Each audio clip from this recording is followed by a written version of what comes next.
नमस्कार। स्वागत है आपका स्टडी ग्लोस की नई सीरीज बॉटम टू टॉप। जैसा कि पिछले की दो वीडियोस में हम बता चुके हैं, बॉटम टू टॉप का मतलब है कि जमीनी स्तर से उठा के आपको टॉप रैंक के माध्यम से यूपीएससी में आपने सबने आईएएस को क्रैक करने के लिए सक्षम बनाना। और हम ये करेंगे उन सवालों के माध्यम से जो सवाल सुनिश्चित करते हैं आपकी टॉप रैंक, साथ ही साथ जो सवाल सुनिश्चित होते हैं कि वो पेपर में आएंगे ही।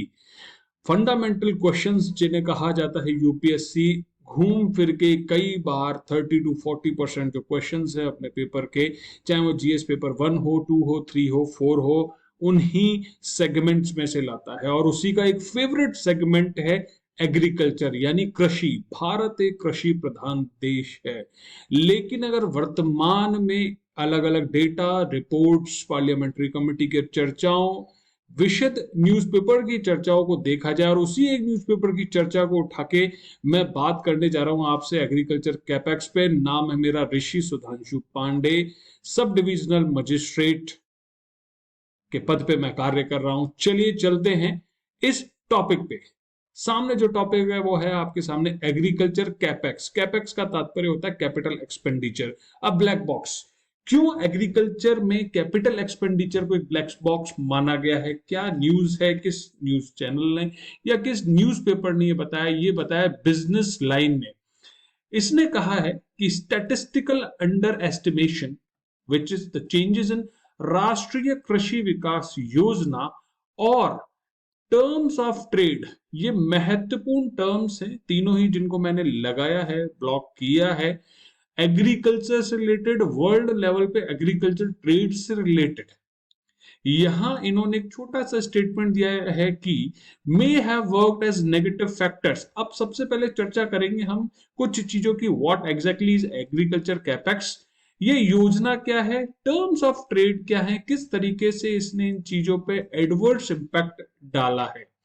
आपको मैं बस बताना चाहूंगा कि यूपीएससी के जनरल स्टडीज के पेपर 3 में ये टॉपिक स्पष्ट रूप से दिखाया गया कि एग्रीकल्चर रिसोर्सेज क्या है, सिंचाई से संबंधित है। साथ ही साथ अगर आप इसे पेपर 2 की स्कीम्स के अंतर्गत भी लाना चाहें तो ला सकते हैं। पेपर 4 में, एथिक्स में और खासतौर पे ऐसे में भी किस इसी प्रकार के टॉपिक पे आने वाले टॉप जो सवाल हैं ऐसे के, उनमें भी आज की चर्चा का जो डेटा है, आज की चर्चा की जो फिलॉसफी है, उसको आप यूज कर सकते हैं। इंपॉर्टेंस क्या है?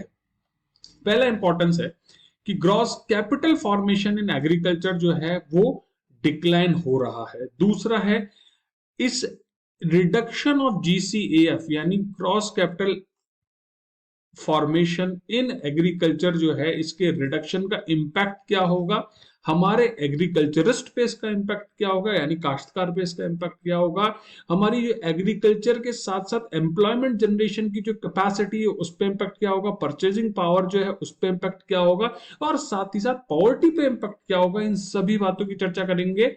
ये इस टॉपिक की इंपॉर्टेंस है। The state of capital formation in agriculture has been a subject of debate, जैसा कि मैंने बताया, which is declining, जो कम हो रही है। डेटा पॉइंट क्या कहता है कि फ्रॉम ईयर 2013-14 यानी वर्ष 2013-14 से GCFA gross capital formation in agriculture कम होता जा रहा है, डी एक्सलेटिंग यानी घटता जा रहा है। Very crucial and typical situation.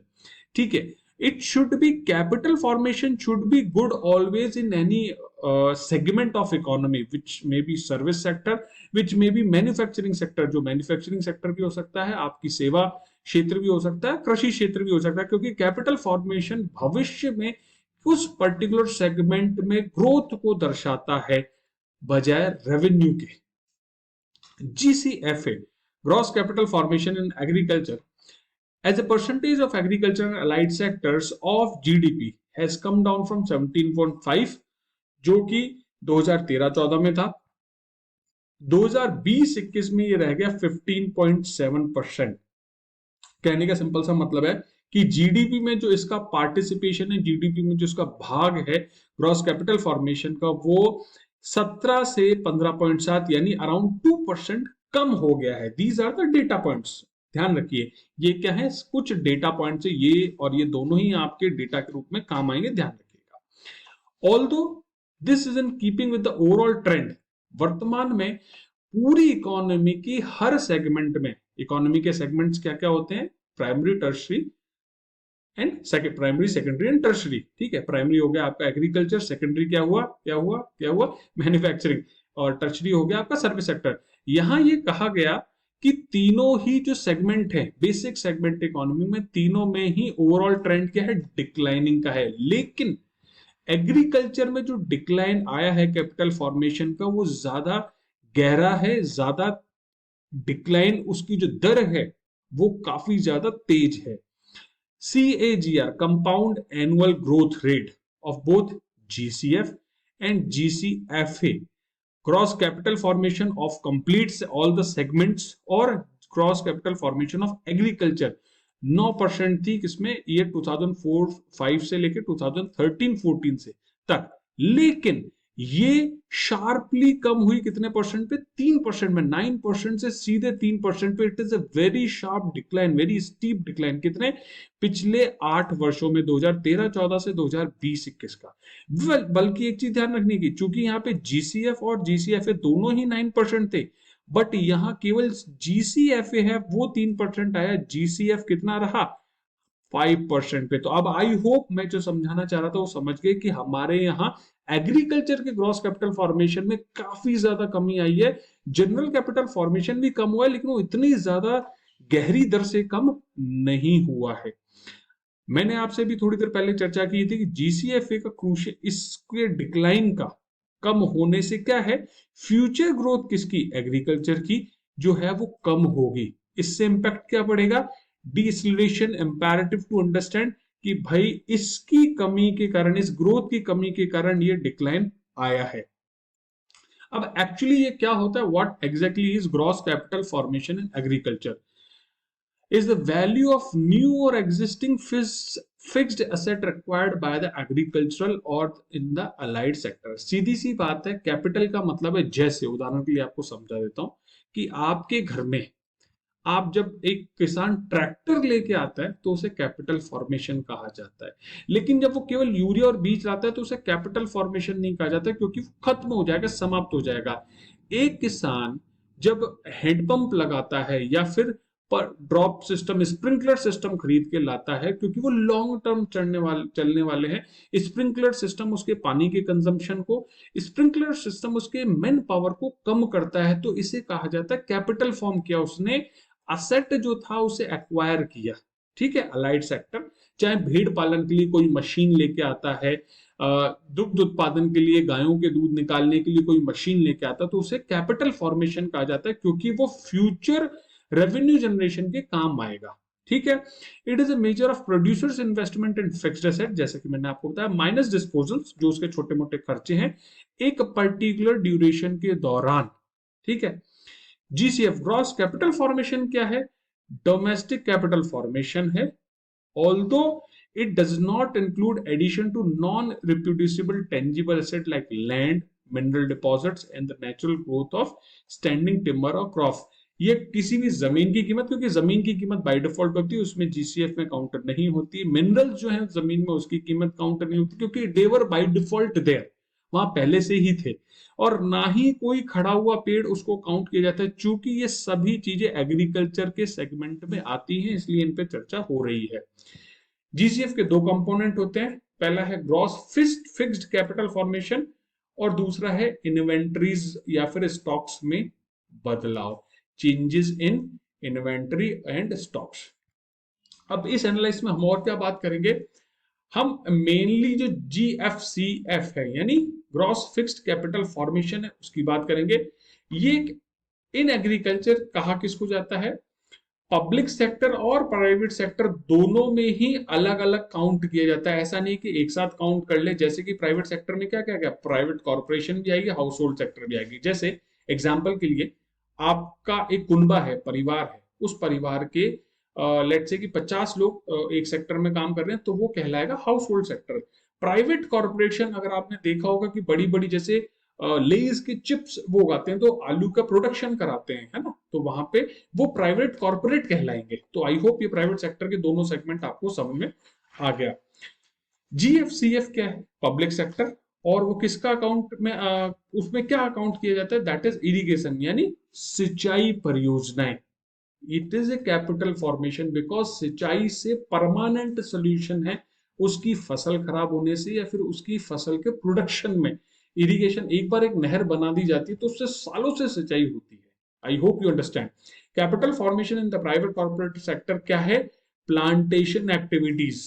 क्योंकि बाउंड्री के चारों तरफ जब प्लांटेशन लगा दिया जाता है तो नीलगाय से अटैक, टिड्डो से अटैक, फ्यूचर में उसका टिम्बर प्रोडक्शन, उसका फ्रूट प्रोडक्शन, उसकी जो बाढ़ बंदी है, उसका कैपिटल का कॉस्ट, वो सब बच जाता है। और एग्जाम्पल के लिए है टी, कॉफी और रबर की जो बागान है, बोर्ड्स है, वो सब इसमें आते हैं, किसमें, प्राइवेट कॉर्पोरेट में। अब ये कमी के क्या कारण है ना, वो तीन चार, एक्चुअली पांच छह कारण है। पहला कारण है पब्लिक इन्वेस्टमेंट में कमी, है ना, could be due to the compositional shift away from irrigation. सिंचाई से परिवर्तन है, सिंचाई या फिर जो है एग्रीकल्चर एक्टिविटी, उससे डिफरेंस है। Over 90% of the public investment in agriculture वो इरिगेशन से ही रिलेटेड है। चेंज ऑफ फोकस बदलना चाहिए भैया, ठीक है, कुछ और पे भी ध्यान देना चाहिए। अब कब तक सिंचाई पे फोकस करते रहोगे, अब आपको नई टेक्नोलॉजी, नए सॉल्यूशंस लेके आने पड़ेंगे। हम जो हैकेथॉन और ये सारी चीजें करते हैं उनका पर्पस ही है कि इजियर सॉल्यूशन हो, पर ड्रॉप मोर क्रॉप का जो कंसेप्ट है वो फुलफिल हो। सेकंड है राष्ट्रीय कृषि विकास योजना, जिसकी अपन ने फर्स्ट पेज पे बात की थी। It is a very important programme which was instrumental in spurring, actually 2007 में इस स्कीम को लाया गया था। और उसका फायदा क्या हुआ था कि एग्रीकल्चर यानी कृषि के क्षेत्र में राज्यों द्वारा विशेष रूप से निवेश निवेश किया गया था। लेकिन 2014 के बाद से इसमें कुछ परिवर्तन आया। क्या परिवर्तन है, एंटायर फंडिंग किसके द्वारा की गई, केंद्र सरकार के द्वारा। उससे पहले कौन देख रहा था इसको, स्टेट्स यानी राज्य स्वयं देख रहे थे। जब से यूनियन गवर्नमेंट देखने लगी तो it was mandatory for the states to maintain a minimum spending on agriculture every year as a percentage of states total spending। अब वो जबरदस्ती कर गया, है ना, कि आपको एग्रीकल्चर स्पेंडिंग करना, कैपिटल फॉर्मेशन किस तरीके से लाना है, कोई प्लान्ड मैनर में कोई सॉल्यूशन नहीं दिया गया। साथ ही आपका जो प्राइवेट इन्वेस्टमेंट है, निजी निवेश है, वो भी काफी ज्यादा कम हुआ। More than 80% of the total investment in agriculture किसके द्वारा होता है, प्राइवेट सेक्टर, निजी द्वारा होता है। निजी सेक्टर में दो चीजें, एक तो प्राइवेट कॉर्पोरेशन है, दूसरा हाउस होल्ड सेक्टर है।